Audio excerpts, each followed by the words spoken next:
जब लोग ये कहते हैं कि उन्होंने मन की बात कार्यक्रम को अपनी स्थानीय भाषा में सुना, आप में से बहुत से लोगों को ये पता होगा कि मन की बात कार्यक्रम पर आधारित एक क्विज कंपटीशन भी चल रहा है, जिसमें कोई भी व्यक्ति हिस्सा ले सकता है। mygov.in पर जाकर आप इस कंपटीशन में हिस्सा ले सकते हैं और इनाम भी जीत सकते हैं। आज इस महत्वपूर्ण पड़ाव पर मैं एक बार फिर आप सबसे आशीर्वाद मांगता हूं। पवित्र मन और पूर्ण समर्पण भाव से मैं इसी तरह भारत के लोगों की महानता के गीत गाता रहूं।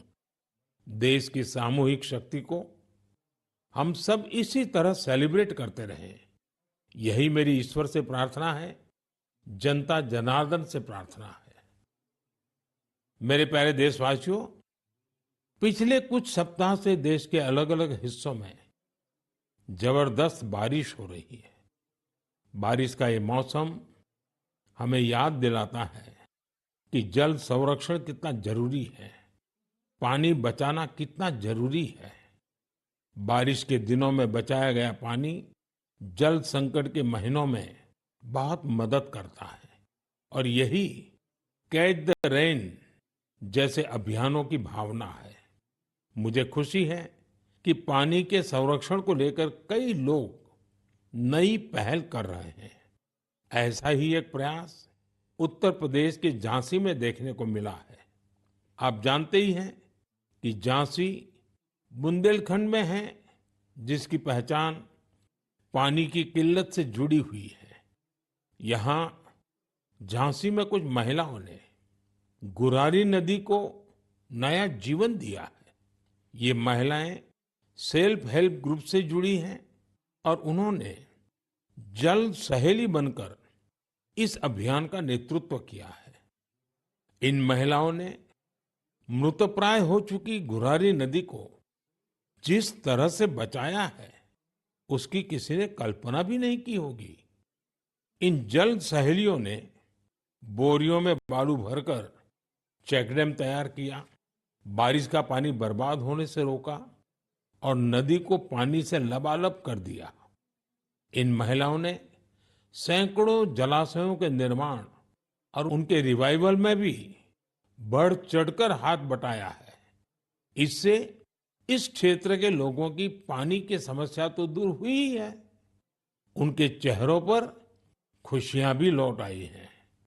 साथियों, कहीं नारी शक्ति जल शक्ति को बढ़ाती है, तो कहीं जल शक्ति भी नारी शक्ति को मजबूत करती है।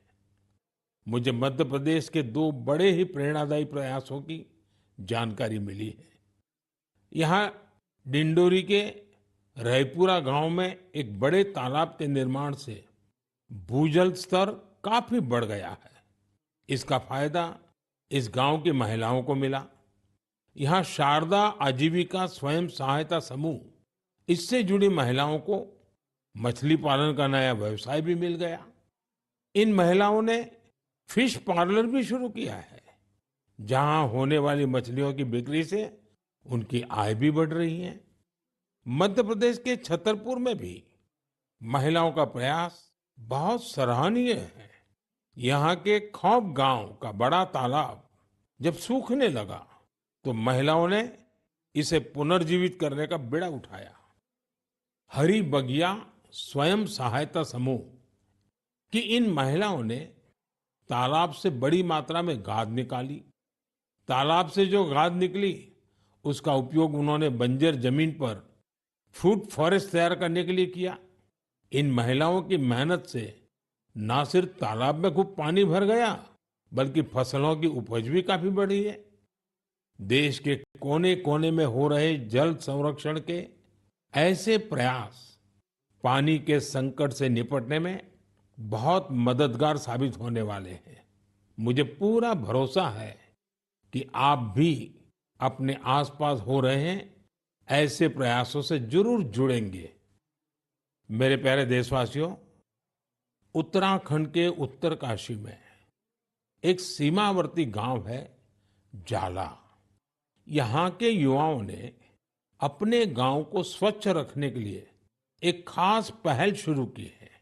वे अपने गांव में धन्यवाद प्रकृति या कहें थैंक यू नेचर अभियान चला रहे हैं। इसके तहत गांव में रोजाना 2 घंटे सफाई की जाती है।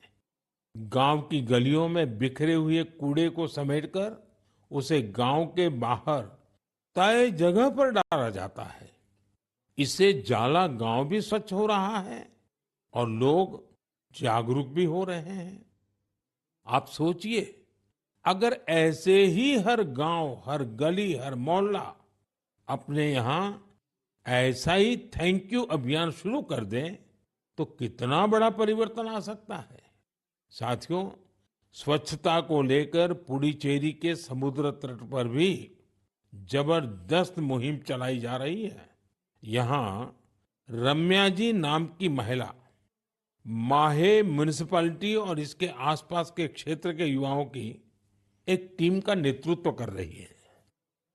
इस टीम के लोग अपने प्रयासों से माहे एरिया और खासकर वहां के बीचेस को पूरी तरह साफ सुथरा बना रहे हैं।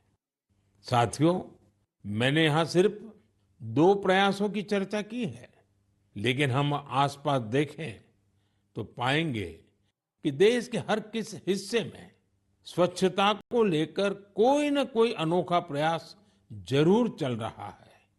कुछ ही दिन बाद आने वाले 2 अक्टूबर को स्वच्छ भारत मिशन के 10 साल पूरे हो रहे हैं।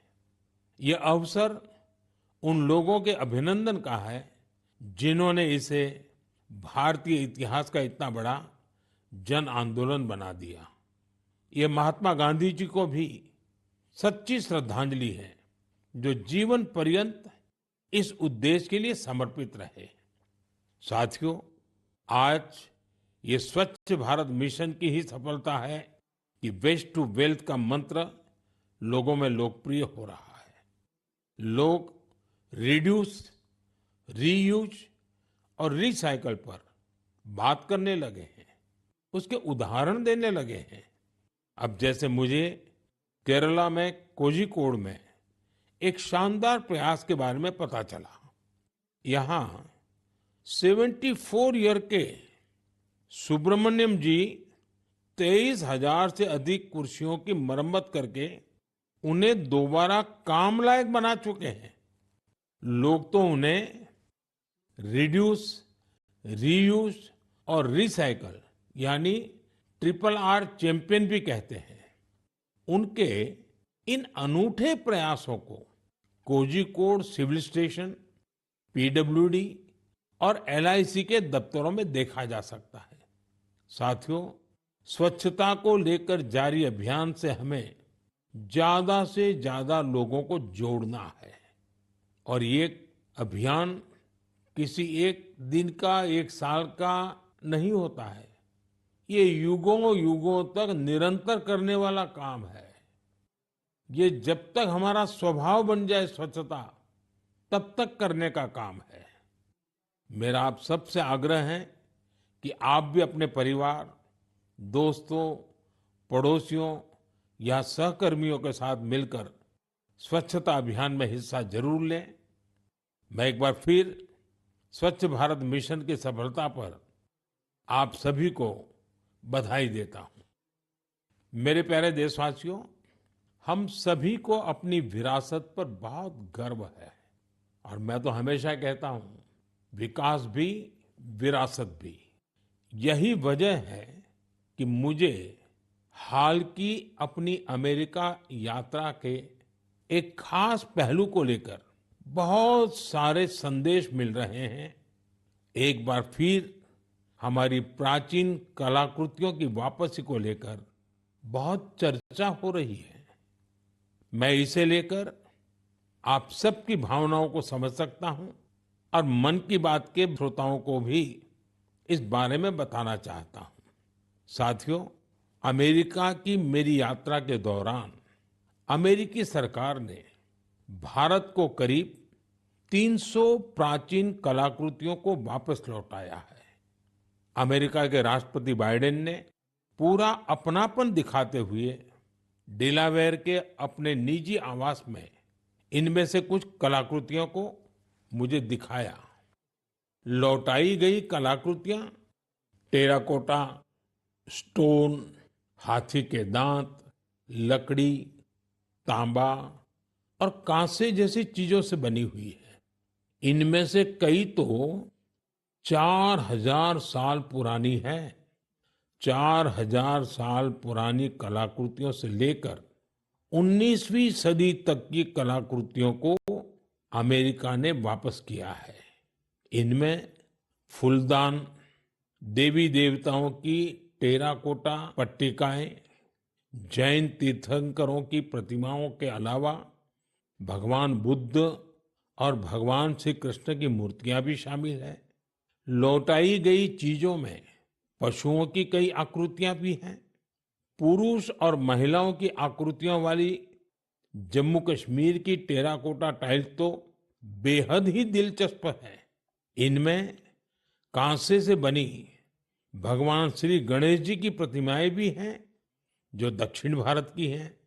वापस की गई चीजों में बड़ी संख्या में भगवान विष्णु की तस्वीरें भी हैं। ये मुख्य रूप से उत्तर और दक्षिण भारत से जुड़ी हैं। इन कलाकृतियों को देखकर पता चलता है कि हमारे पूर्वज बारीकियों का कितना ध्यान रखते थे। कला को लेकर उनमें गजब की सूझबूझ थी। इनमें से बहुत सी कलाकृतियों को तस्करी और दूसरे अवैध तरीकों से देश के बाहर ले जाया गया था। यह गंभीर अपराध है। एक तरह से यह अपनी विरासत को खत्म करना जैसा है। लेकिन मुझे इस बात की बहुत खुशी है कि पिछले एक दशक में ऐसी कई कलाकृतियां और हमारी बहुत सारी प्राचीन धरोहरों की घर वापसी हुई है। इस दिशा में आज भारत कई देशों के साथ मिलकर काम भी कर रहा है। मुझे विश्वास है, जब हम अपनी विरासत पर गर्व करते हैं तो दुनिया भी उसका सम्मान करती है। और उसी का नतीजा है कि आज विश्व के कई देश हमारे यहाँ से गई हुई ऐसी कलाकृतियों को हमें वापस दे रहे हैं।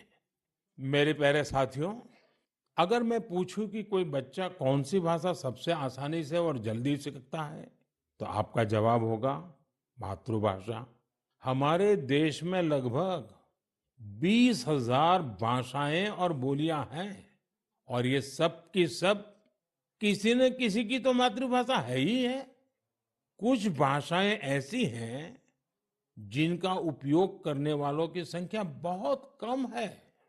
लेकिन आपको ये जानकर खुशी होगी कि उन भाषाओं को संरक्षित करने के लिए आज अनोखे प्रयास हो रहे हैं। ऐसी ही एक भाषा है हमारी संथाली भाषा। संथाली को डिजिटल इनोवेशन की मदद से नई पहचान देने का अभियान शुरू किया गया है। संथाली हमारे देश के कई राज्यों में रह रहे संथाल जनजातीय समुदाय के लोग बोलते हैं। भारत के अलावा बांग्लादेश, नेपाल और भूटान में भी संथाली बोलने वाले आदिवासी समुदाय मौजूद है।